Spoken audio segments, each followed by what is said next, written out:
What's happening, guys? Allen Kevorkov here from BeTheClaw.com. Over the last few years, quite a few folks asked me to show them how my claw machine works. So this video is going to be about the ins and outs of the Lucky Crane. The reason I chose this style of a crane is that, well, first of all, it has a bit of a nostalgia factor for me because that's the kind that I grew up playing, but also because it's relatively small and light. Compared to a regular sized crane, this one I was actually able to transport on my own. I had it delivered to my work, and I was able to load it into my crossover and brought it home and slid it down the stairs all on my own, and I thought that was actually relatively easy. And I don't think a regular size claw machine would actually fit in my basement just because the way the stairs are set up. So let's take a look here in the back where all the control boards are. There's a little compartment here that opens to let you see all the insides. There's the power supply and capacitors. There's some relays here in the middle, and the control board is on the left. It's relatively small, and the brown thing on the left there is just a little hub where all the wires come together and then they distribute to the other side of the crane. So that's pretty much it back here. There's a little label that's all in Japanese except at the bottom there it says made in Japan. But yeah, I wish I knew what it actually said here.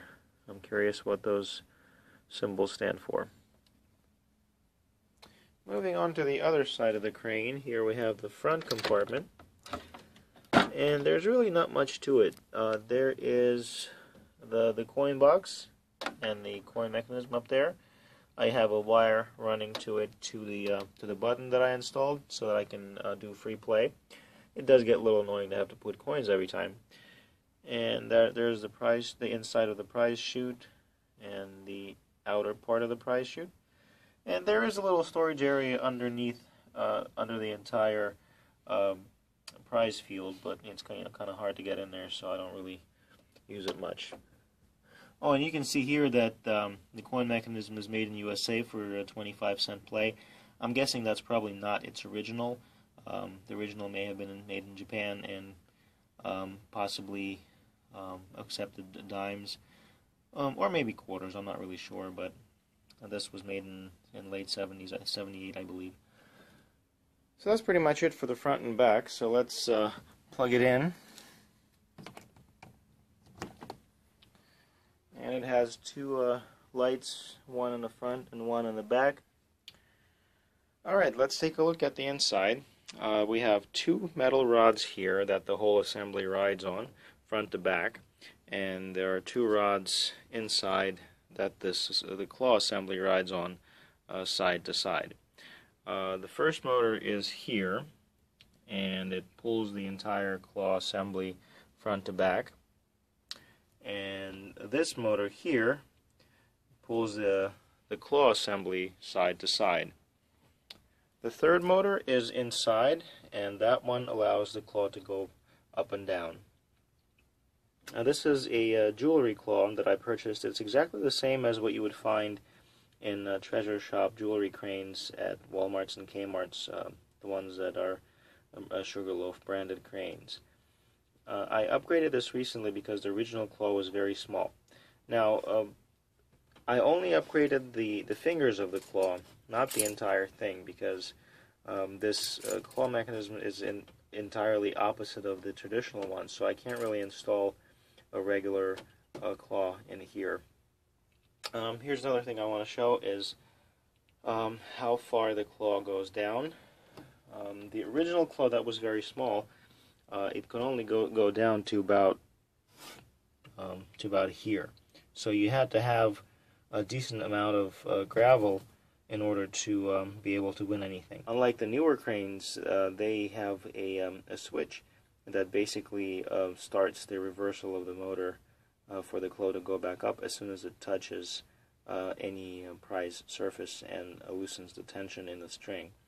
This particular one goes down to a certain point and then starts going back up regardless of the tension in that string.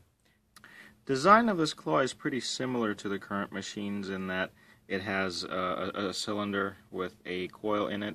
When power is applied, it energizes and creates a magnetic field, and that's what opens and closes the claw.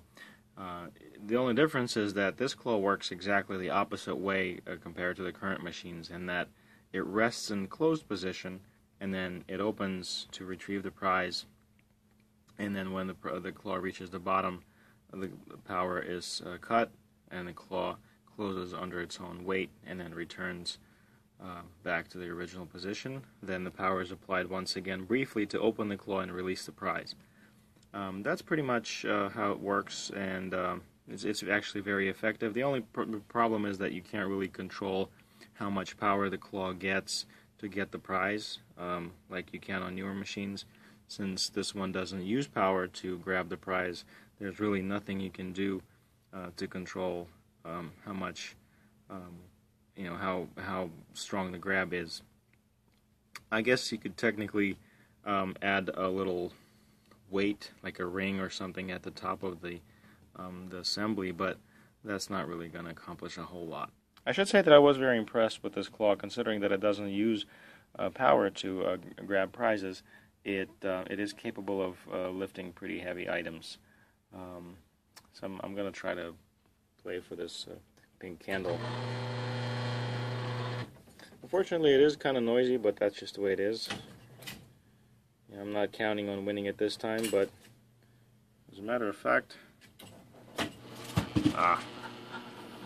fell out. But that kind of illustrates my point that this is a candle, and it is, relatively heavy, and it grabbed it, and it did fall out. But in most cases, you can actually win most of the stuff.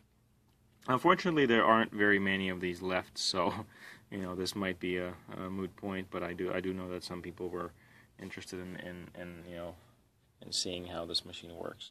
Well, that pretty much wraps it up for the Lucky Crane. If you still have any questions, feel free to ask, and I'll be more than happy to address your questions. You can send me a message or just respond to the video. Let's see what else we got. If you haven't entered the Crane Bank giveaway that I have going on this week, there's still time to submit your answer. Please see the video about the giveaway. The submission period ends October 27th at the end of the day, 2012. Please visit my website, BeTheClaw.com.